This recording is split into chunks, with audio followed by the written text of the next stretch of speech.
Olá, meus queridos alunos, eu sou a professora Isabelle Gravatar e agora vou ensinar para vocês a contestação no nosso curso de prática jurídica.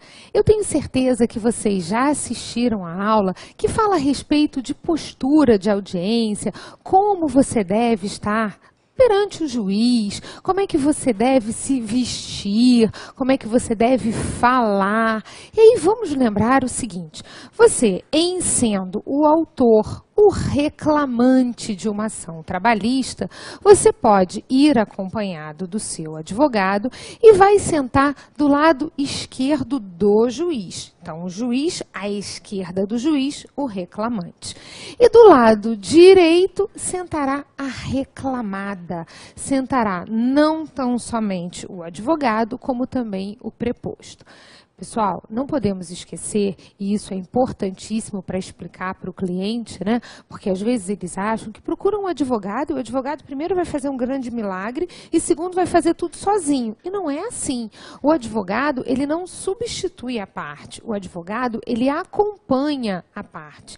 Então, a defesa, no processo do trabalho, ela é apresentada na audiência e ela tem que ter a presença do representante da empresa, seja o sócio, o preposto, que é aquele que tem conhecimento dos fatos, via de regra o empregado, exceção micro ou pequena empresa, reclamação trabalhista de doméstico. Então a gente tem que lembrar que a presença dessa pessoa é tão importante quanto a do advogado. Aliás, eu acho até mais importante, porque o advogado, ele na audiência em si, ele é um acessório, ele vai preparar com antecedência a defesa, ele vai explicar como vai ser o desenvolvimento da audiência, mas não vai adiantar nada o advogado estar presente, munido de procuração, com a cartinha de preposto e o preposto não comparecer. A presença da própria parte é que vai afastar a chamada revelia, porque a revelia é a falta de defesa. Aí você está pensando assim, poxa, professora Isabelle, mas você acabou de dizer que o advogado vai estar com a defesa, vai estar com procuração, ele não está apto a entregar aquela petição de defesa? Não, a defesa é feita pela parte. O advogado, eu disse a vocês, ele é um acessório. Então, eu não posso imaginar que ele substitui a parte. Ele não serve para estar ali sozinho. Tem que ser esse trabalho conjunto. Então, é muito importante já começar falando isso para o seu cliente. Você avisar que vocês irão sentar à direita do juiz. Lembrar das vestes, né, que é importante não ir de camiseta, não ir de bermuda, você está indo para um evento que é formal, um evento que há uma certa solenidade, digamos assim, então você não está indo para a praia, que você pode ir mais à vontade, não, você tem que seguir algumas regras, alguns padrões. Lembrar que existe um momento para que cada um fale, a gente não pode chegar na audiência com aquele tumulto em que o seu cliente quer falar, quer atropelar, não, isso não existe, o juiz vai dar a palavra para cada um. E aí, lembra só comigo o seguinte, aberta a audiência, né, o juiz, seja pelo procedimento ordinário, pelo procedimento sumaríssimo, ele fala para as partes do acordo, ele pergunta se há possibilidade de acordo, ele fala das vantagens do acordo, já que o acordo é uma solução em que as partes combinaram, o juiz apenas homologa. Não sendo feito o acordo, a gente pode ter a leitura da inicial, que as partes podem dispensar, quando então vem a apresentação da defesa. Aí vem esse momento que eu estou aparecendo aqui com vocês. Pessoal, momento da apresentação da defesa. Na CLT, no artigo 847, está escrito que a defesa é aduzida em 20 minutos. A defesa. A resposta do réu. Qualquer modalidade de defesa. Então, eu posso ali apresentar a contestação. Tem gente que não quer contestar, mas quer apresentar uma reconvenção. E tem também a possibilidade de se apresentar uma contestação com reconvenção e uma exceção, por exemplo, de suspeição. Então, todas essas modalidades de defesa, elas são aduzidas em audiência em 20 minutos. Há uma frase assim muito importante que eu uma vez falei, assim, brincando, né? Mas que isso virou uma marca, que eu não esqueço mais. Quando eu digo assim, olha, a emenda inicial, mas não a emenda à defesa. Isso faz a gente se fortalecer e entender que nesse momento você tem que concentrar tudo. Então, se você quer contestar, reconvir, vir com a exceção. Se você tem preliminar na contestação, você não pode esquecer do mérito, porque aquele momento é único, não há emenda à defesa. Não existe essa possibilidade do juiz virar e falar assim, olha, a sua defesa, ela está inepta, a sua defesa, ela está faltando um pouquinho. Não, não tem essa possibilidade. Então, você tem que fazer tudo neste momento. Claro que a CLT de 1943, com o princípio da oralidade ligado à simplicidade, imaginava você aduzir tudo em 20 minutos, verbalmente. E a gente passa a levar escrita, a gente hoje tem o processo eletrônico, que também facilita muito a forma como você vai inserir os dados, né? Mas a gente sabe que o momento processual é esse, olha, do contraditório. Eu já tive a inicial, agora é a vez do réu apresentar a sua defesa. Das modalidades de defesa, a mais importante é a contestação. Por quê? Porque é ela quem afasta a revelia. É na contestação que a gente tem o ônus da impugnação específica. É na contestação que a gente vai rebater todos os tópicos da inicial. Ih, professora, eu estou aqui preparando uma contestação, tem alguns tópicos aqui que o cliente não me falou nada, o que eu vou fazer? Se você nada falar, você confessou.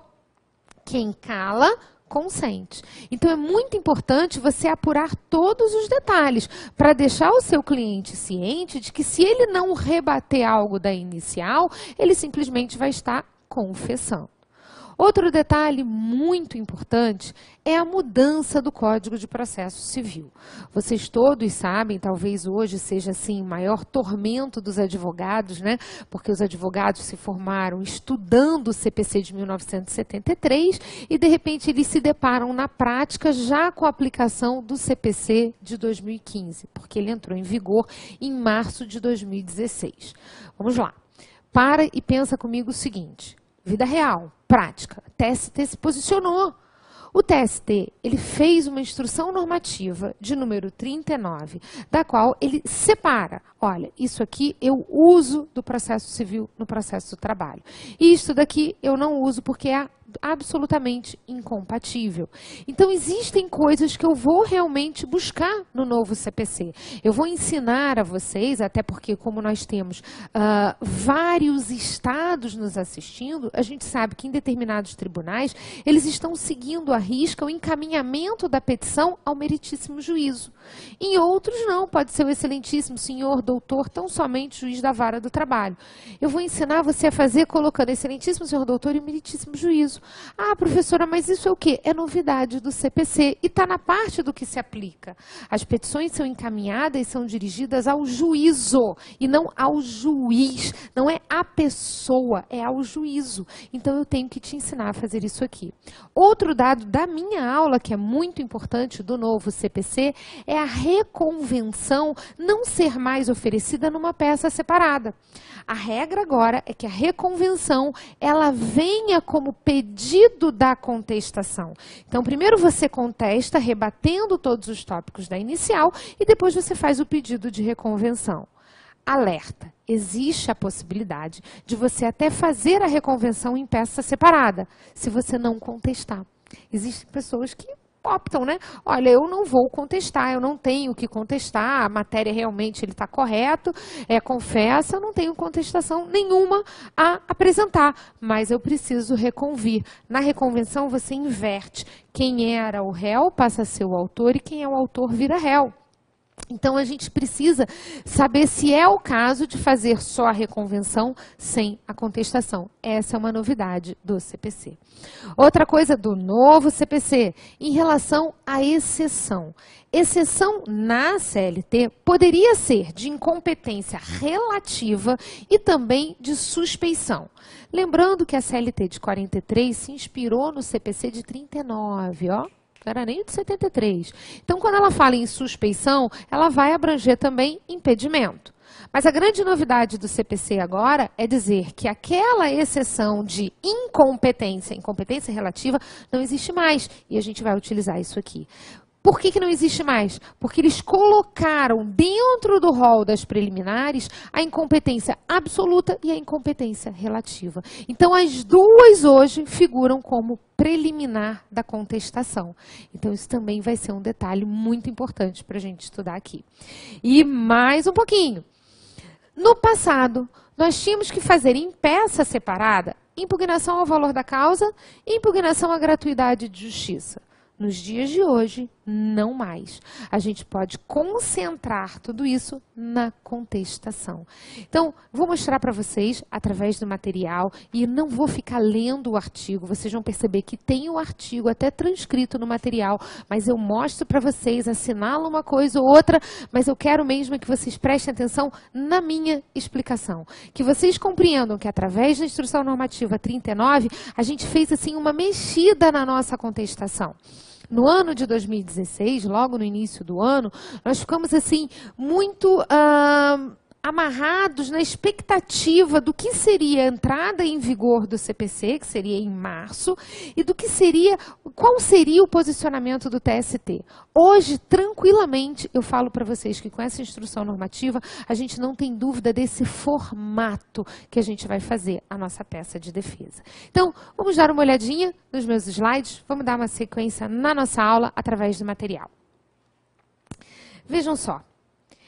Contestação está dentro das respostas do réu. Na verdade, nós temos 3 modalidades de resposta. E aí eu coloquei aqui para vocês, olha, muita atenção e muito cuidado. Nós tínhamos as exceções.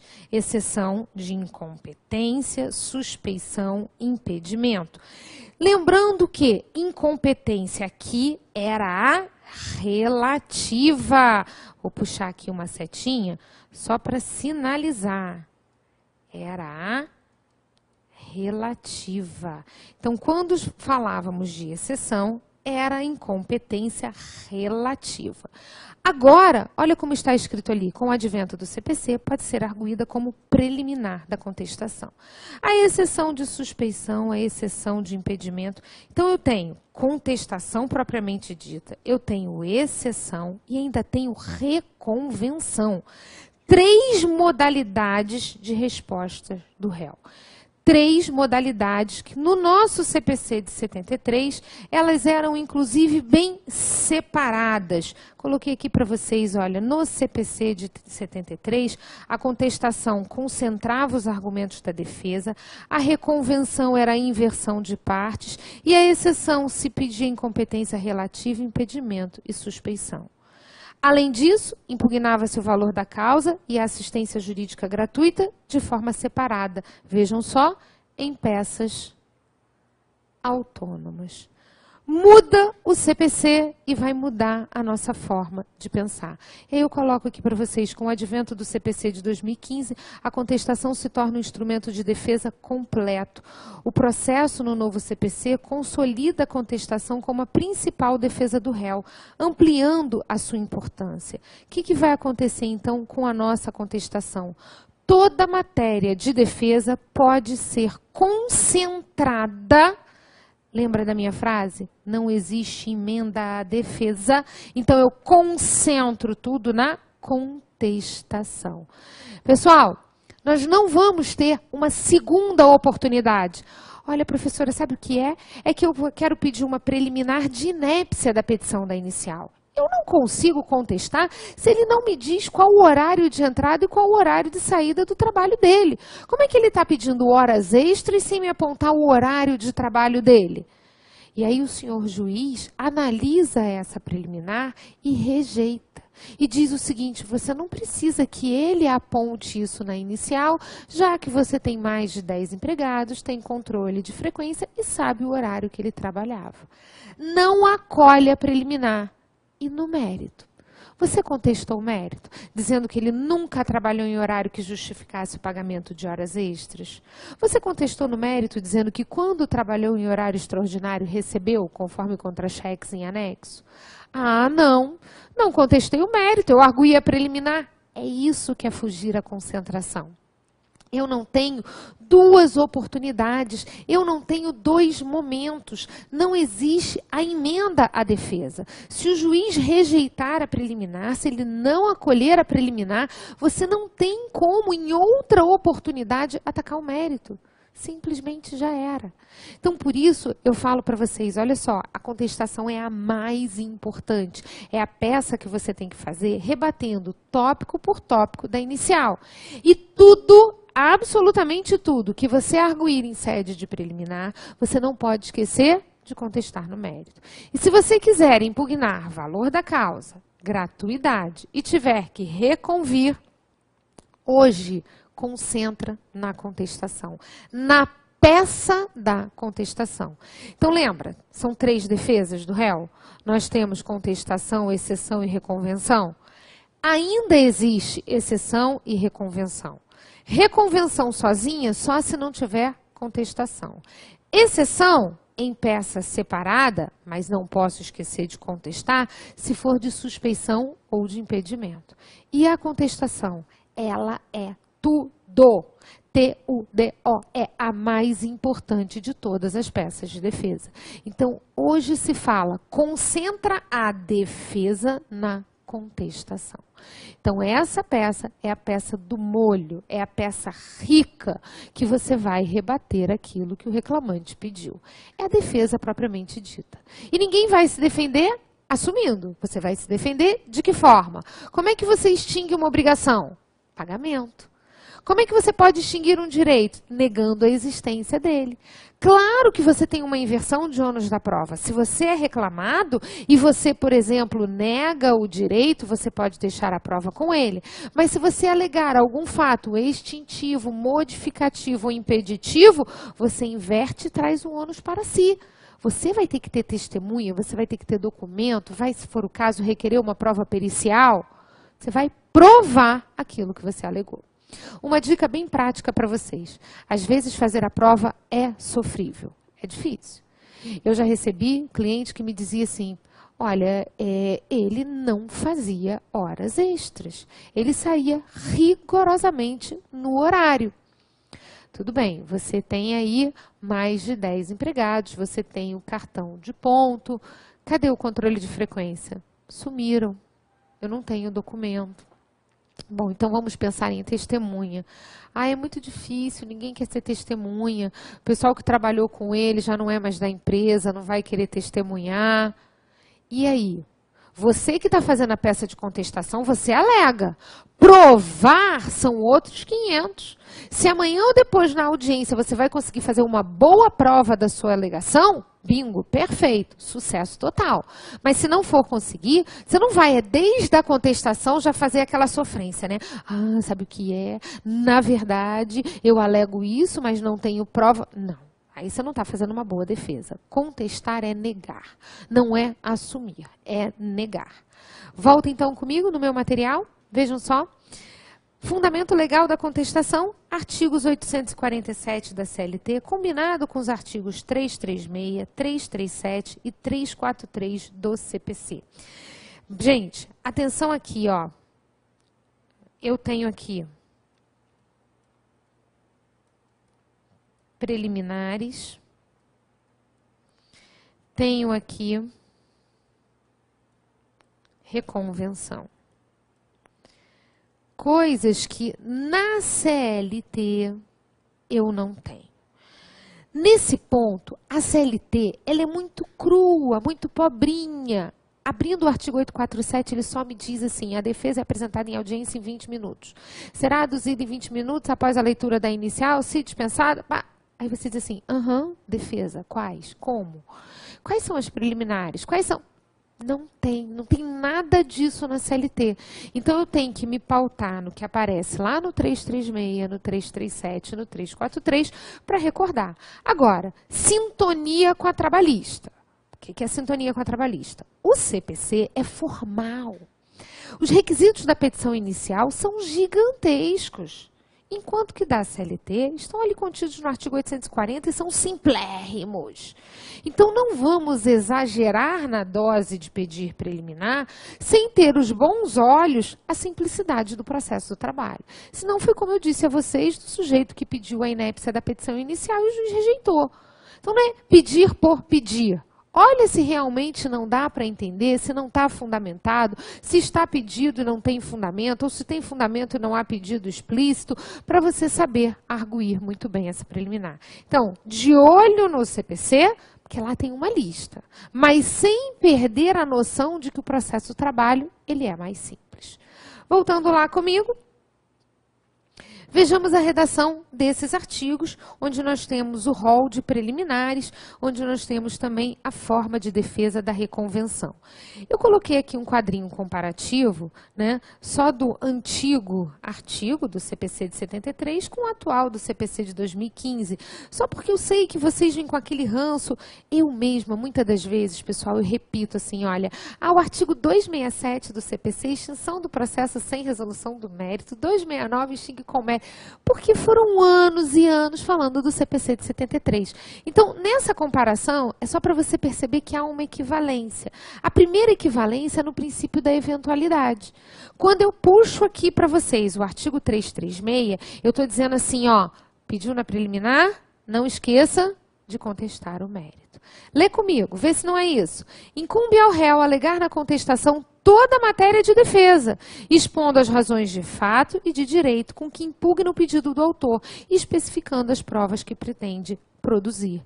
Eventualidade significa dizer, se tiver preliminar, não esquece de somar o mérito, não esquece de contestar o mérito. O artigo 337 traz aquele rol de preliminares, ó, antes de discutir o mérito, significa dizer preliminarmente. Mas olha como a própria redação do artigo nos é clara. Antes de discutir o mérito, ele não está me dizendo assim, eu não vou discutir o mérito, ele só está colocando em ordem. Eu costumo dizer que a gente não tem um manual prático dentro da nossa CLT. A CLT que tem parte de direito material, que tem uma parte de direito administrativo, o processo de multas administrativas está ali contido, e que tem a parte do direito processual, ela não tem a parte prática, do tipo, quem foi que estabeleceu que você começa a peça com o excelentíssimo senhor doutor juiz? Por que esse monte de pronome de tratamento? Isto é costume. Então, isso não está escrito no artigo da lei.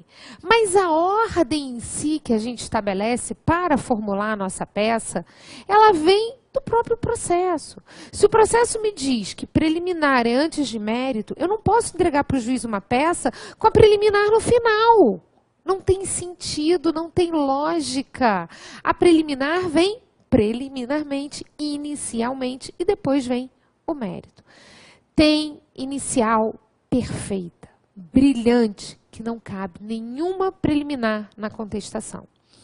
Tem inicial péssima, que você tem preliminar de tudo e mais alguma coisa. O que eu quero dizer com isso? Cada caso é um caso. Não estamos falando de prática? Sente com o seu cliente. Pegue um formulário, escreva com ele tudo que ele tem para falar a respeito do caso. Pegue a inicial e leia. Primeiro, observe a forma jurídica. Você tem fundamentação para todos os pedidos? Tenho. Não, eu não tenho, então já sei que a forma jurídica não está boa. Observe encaminhamento, isso também é jurídico. Você tem que dirigir a petição inicial para o local da prestação de serviços. Artigo 651 da CLT. Ah, não, ele colocou para o lugar que ele reside. Opa, então ali tem um erro jurídico. Essa técnica é o advogado quem tem, é quem apura. Apesar do ius postulante na CLT, a gente sabe muito bem que esse papo de você acompanhar sozinho, sem advogado, na vida real é muito ruim. São tantas firulas no processo que a gente que passa 5 anos no banco escolar, a gente mal sabe que o leigo. Então, o bom cliente é aquele que percebe a importância do advogado, mas o advogado tem que ser muito fera, ele tem que saber olhar, olha, a parte técnica e agora vamos usar o molho também. Então, fez a folhinha de entrevista, olhou, vamos ver se é o caso de uma preliminar. Olha comigo no artigo 337. Vejam só, inexistência ou nulidade da citação, incompetência absoluta é relativa. Olha, gente, aqui pensa comigo. Incompetência absoluta. O juiz absolutamente incompetente é aquele que nem toca, sabe? Você imagina pedir ao juiz do trabalho para fazer o seu divórcio. Parece meio doido. Você vai dizer assim, Isabela, isso não pode acontecer. Acontece. Às vezes você tem numa relação de emprego, né, o empregado trabalhando com a esposa. E o empregado é, na verdade, subordinado à dona da empresa, que é a esposa. Olha que interessante. Aí ela vai, demite ele e tal, e eles acabam resolvendo também se separar. Misturam e querem se separar. Aí ele vem na Justiça do Trabalho. Pedir que o juiz do trabalho, já que vai verificar parcelas trabalhistas, que declare também que eles devem estar separados. Isso está escrito na CLT. As regras para a separação, para o divórcio, você encontra na CLT? Não. Então, esse juiz é o quê? Absolutamente incompetente. Ou, senhor juiz, eu gostaria que o senhor prendesse esse patrão por apropriação indébita. Afinal de contas, ele recolheu a previdência, mas ele não repassou para o órgão correto. Ok, mas esse crime, se é que houve, não é no processo do trabalho que é apurado. Então, eu estou pedindo para um juiz absolutamente incompetente. Pensa comigo, absolutamente incompetente é o que não está no artigo 114 da Constituição. Ali, a incompetência é absoluta. Incompetência relativa. Ora, eu trabalho no Rio de Janeiro, mas eu resido em São Paulo. Fui mandada embora do meu emprego e eu resolvi entrar com a reclamação trabalhista lá onde eu moro. Afinal de contas, é mais cômodo, é mais perto. Então, eu resolvi entrar com a minha reclamação trabalhista. Aonde? Em São Paulo. Na Justiça do Trabalho. Numa vara do trabalho, levei ao distribuidor. Até porque tem empresa também, essa empresa que eu trabalhei, tem lá em São Paulo. Eles aparecem para se defender. Aquele juiz, ele não é absolutamente incompetente, não é daquilo, ele não sabe nada. Ele é relativamente incompetente, porque o local da prestação de serviços não foi aquele. Então, o que eu vou fazer ali? Vou arguir uma preliminar de incompetência relativa. Recorda comigo, essa parte jurídica é muito importante. A incompetência absoluta pode ser dada de ofício. O próprio juiz olha e fala assim, opa, não posso tocar nisso aqui. Na incompetência relativa, ele não pode dar de ofício. Ela pode, inclusive, se prorrogar. Se ninguém nada falar, aquele juiz é um juiz do trabalho, aquela causa ele irá julgar. Fiquem ligados nessa preliminar. Essa preliminar, quem é aí das antigas, sabe muito bem que pela CLT era exceção de incompetência. Pelo novo CPC, que fazer exceção, fazer outra peça.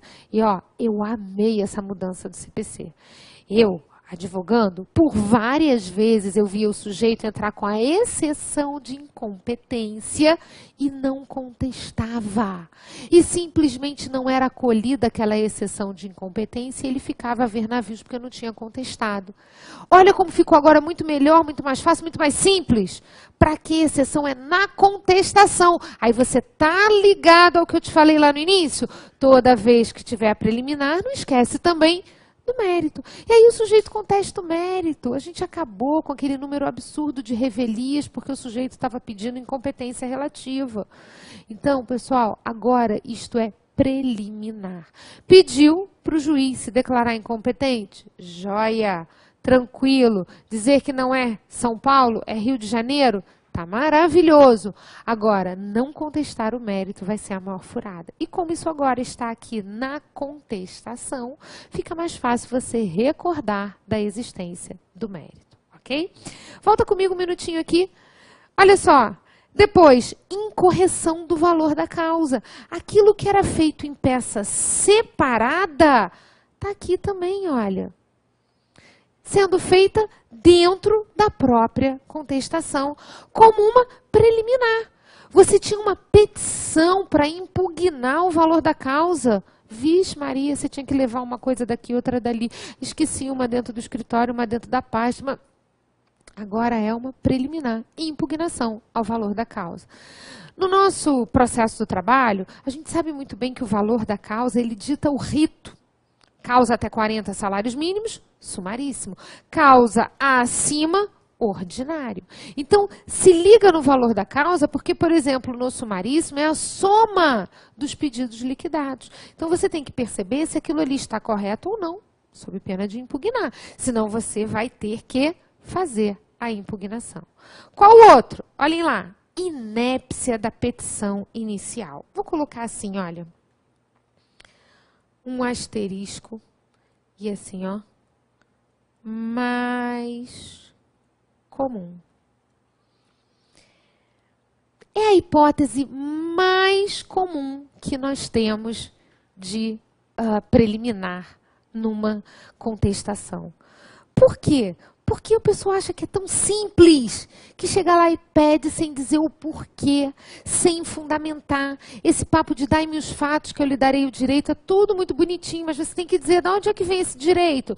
Olha, eu estou apontando ali um feriado trabalhado, era um feriado municipal. Cadê? Você fez a prova disso, isso aparece ali, você argumentou que era porque era feriado, você explicou. Então eu tenho que ter causa de pedir e pedido. E muitas das vezes a petição está inepta porque não tem causa de pedir. Muitas das vezes a petição está inepta porque o pedido está implícito e aí você não sabe nem ao certo o que ele quer. Então, cuidado. Olha bem, porque se for o caso, você vai pedir a inépcia da inicial. Pediu a inépcia, mas depois diz assim, olha, caso Vossa Excelência não entenda por bem acolher a preliminar suscitada no mérito, aí você ataca o mérito. Olha, nunca fez horas extras, não tem horário que justifique, e aí você sai atacando o mérito também. Bom, pessoal, vou encerrar aqui a primeira parte da nossa aula e a gente volta falando um pouquinho mais da contestação. O sócio, o preposto, que é aquele que tem conhecimento dos fatos, via de regra o empregado, exceção micro ou pequena empresa, reclamação trabalhista de doméstico. Então a gente tem que lembrar que a presença dessa pessoa é tão importante quanto a do advogado. Aliás, eu acho até mais importante, porque o advogado, ele na audiência em si, ele é um acessório, ele vai preparar com antecedência a defesa, ele vai explicar como vai ser o desenvolvimento da audiência, mas não vai adiantar nada o advogado estar presente, munido de procuração, com a cartinha de preposto e o preposto não comparecer.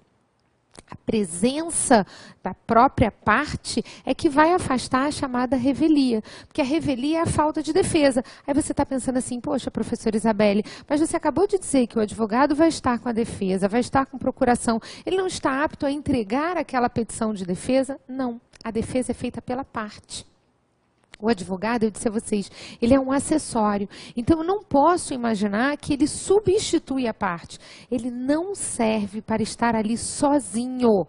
Tem que ser esse trabalho conjunto. Então, é muito importante já começar falando isso para o seu cliente. Você avisar que vocês irão sentar à direita do juiz.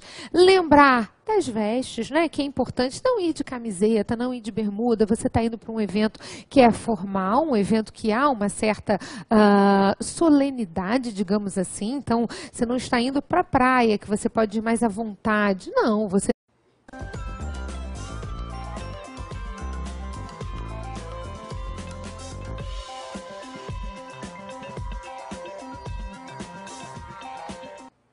Olá, meus queridos alunos, eu sou a professora Isabelle Gravatar e agora vou ensinar para vocês a contestação no nosso curso de prática jurídica. Eu tenho certeza que vocês já assistiram a aula que fala a respeito de postura de audiência, como você deve estar perante o juiz, como é que você deve se vestir, como é que você deve falar. E aí vamos lembrar o seguinte, você, em sendo o autor o reclamante de uma ação trabalhista, você pode ir acompanhado do seu advogado e vai sentar do lado esquerdo do juiz. Então, o juiz, à esquerda do juiz, o reclamante. E do lado direito, sentará a reclamada. Sentará não tão somente o advogado, como também o preposto.